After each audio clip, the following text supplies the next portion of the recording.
दोस्तों alpha movie देखने के बाद मैं आपको एक बात बताता हूँ कि डायरेक्टर के बीच में भी जंग चल रही कि कौन इंडिया को अच्छा दिखाएगा, कौन पाकिस्तान को अच्छा दिखाएगा। धुरंधर मूवी का डायरेक्टर दिखाता है कि भाई इंडिया का बंदा जाता है उनके बीच रहता है और पाकिस्तान की ऐसी तैसी कर देता है। अब अल्फा मूवी का डायरेक्टर ये दिखाता है कि पाकिस्तान का एक बंदा आता है और इंडियन आर्मी की ऐसी तैसी कर देता है। तो अब ये क्या चल रहा है वो तो वही जाने, लेकिन अगर हम अल्फा मूवी की बात करें तो इसको अभी तक जो प्रमोट किया जा रहा था कि स्पाई यूनिवर्स की मूवी है, एक फर्स्ट फीमेल लीड कोई मूवी है स्पाई यूनिवर्स की और एक एक्शन मूवी है। लेकिन जब आप मूवी देखने जाओगे तो मूवी का फर्स्ट हाफ पूरा बिल्कुल जस्ट अपोजिट है। पूरा फैमिली ड्रामा चलता है कि बेटी होती है, उसकी वाइफ मर जाती है, फिर बेटी अलग हो जाती है, बाप से फिर भी मिलना होता है, फिर बाप बेटी का मिलन होता है, फिर दो जुड़वा बहनें आपस में बहन बहन खेलते हैं कि आओ बहन हम सिस्टर सिस्टर खेलें। तो ये पूरा ड्रामा फर्स्ट हाफ में चलता रहता है, पूरा पारिवारिक माहौल बन जाता है। लगता ही नहीं कि हम कोई एक्शन मूवी देखने आए हैं या कोई स्पाई यूनिवर्स की मूवी देखने आए हैं। तो फर्स्ट हाफ में ये फैमिली ड्रामा चला और आलिया भट्ट को थोड़ी ट्रेनिंग दिखाई गई कि जो बॉबी देओल देता है। अब उसके बाद सेकंड हाफ में स्टार्ट होता है, डायरेक्टर को एहसास होता है कि यार हमें स्पाई यूनिवर्स बनाना है, तो फैमिली ड्रामा बनता जा रहा है, तो फिर फटाक से वो आ जाता है एक्शन पे। उसके बाद सेकंड हाफ में कभी कभी ऐसी जगह भी एक्शन हुए जहां जिसकी कोई जरूरत नहीं है।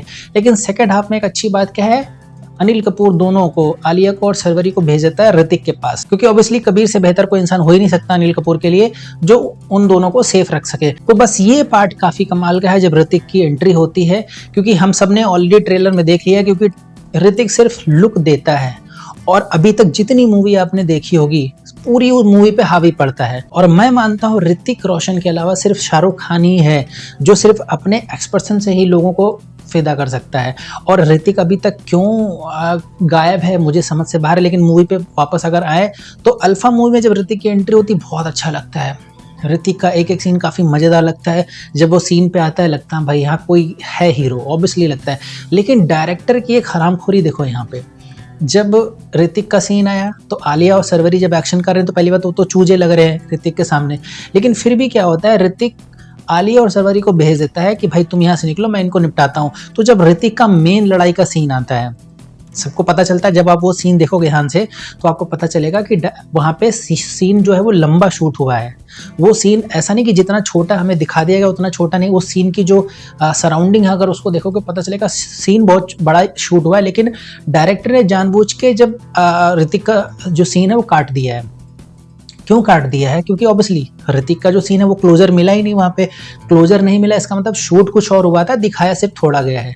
जब आलिया और सरवरी वहाँ से निकल जाती हैं तो ऋतिक का सीन दिखाना चाहिए था जो कि नहीं दिखाया है, तो वो थोड़ा खराब लगता है। कि या तो हो सकता है डायरेक्टर को डर हो कि भाई अगर ऋतिक को इतना हाईलाइट कर दिया तो ये मूवी आलिया के बजाय ऋतिक का ना बन जाए, है ना।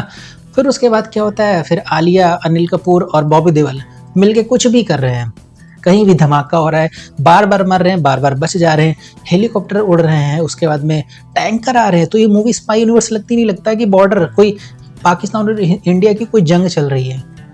तो मूवी में फिर लास्ट का जो सीन दिखाएगा, लास्ट के 30 मिनट, वो बड़े बेसलेस लगते हैं मुझे। मतलब ऐसा लगता है कि यार ये मूवी आई कहाँ से थी और चली कहाँ गई है। और मूवी की अगर एंडिंग की बात की जाए तो सबको ऑब्वियस है क्या होगा, वो तो आप खुद ही पता चल जाएगा जब मूवी देखोगे। लेकिन अगर एक्टिंग की बात की जाए तो आलिया ने एक्टिंग अच्छी करी, उनके एक्शन सीन भी अच्छे हैं। लेकिन अगर बेसलेस एक्शन सीन दिखाओगे तो कितना भी अच्छा कर लो वो ऑडियंस को खराब ही लगेगा। बात करी जाए अनिल कपूर की और बॉबी देओल की तो भाई उनके रोल कमाल के हैं। ऋतिक की एंट्री तो ऑब्वियसली उसको क्या ही कहना, वो तो 4 चांद लगा देता है। सरवरी का कैरेक्टर सीरियस नहीं हुआ बिल्कुल भी, जो मूवी में रिक्वायरमेंट थी सरवरी को हमेशा लग रहा है सब हमेशा फन मोड में है, कभी सीरियसनेस उनके कैरेक्टर में नजर ही नहीं आई है। तो सरवरी को अगर साइड कर दे तो बाकी ये एक्टिंग वैक्टिंग सारा बढ़िया है। लेकिन वही है ना, आपने स्टोरी बहुत अच्छी बना दी, बेस बढ़िया बना दी, लेकिन अगर उसको एग्जीक्यूट अच्छे से नहीं करोगे तो वो ऑडियंस को नहीं पसंद आएगी। रेटिंग की बात करूँ तो 2.5 आउट ऑफ 5, क्योंकि ऋतिक की एंट्री ना हो तो मुझे लगता है इसको कोई कुत्ता भी देखने ना जाए। और डायरेक्टर को आजकल पता नहीं क्या होता जा रहा है। आजकल अगर आज जो आजकल की मूवी आप देख रहे होगे ज़्यादातर, कुछ अभी जो पिछले कुछ दिनों से डायरेक्टर स्टार्ट कुछ और करता है और एंड कहीं और करता है। स्टार्ट किया स्पाई यूनिवर्स से और ख़त्म कर दिया इंडिया पाकिस्तान की जंग पे। और ये चीज़ आपने कहीं ना कहीं जंगल, वेलकम टू द जंगल में भी देखा होगा यार। ऐसे कोई जो बड़ी बड़ी मूवी आ रही हैं उनकी स्टार्ट कहीं कुछ होती है और ख़त्म कहीं कुछ और होती है। तो डायरेक्ट थोड़े यार दिमाग लगा के काम करो, या आप स्टार्ट तो खुद कर देते उसके बाद अपने असिस्टेंट को भेज देते हो, जब बाकी की मूवी तुम शूट कर लो। तो आपकी मर्जी, देखना चाहो देख सकते हो, लेकिन मुझे लगता है ऋतिक की एंट्री के अलावा और एक दो सीन के अलावा कुछ भी खास इंटरेस्टिंग इस मूवी में नहीं है। तो बचना चाहो तो बच सकते हो, वरना अगर फ्री का टाइम है तो जाके देखो। सब्सक्राइब कर लो, मिलते हैं नेक्स्ट वीडियो में।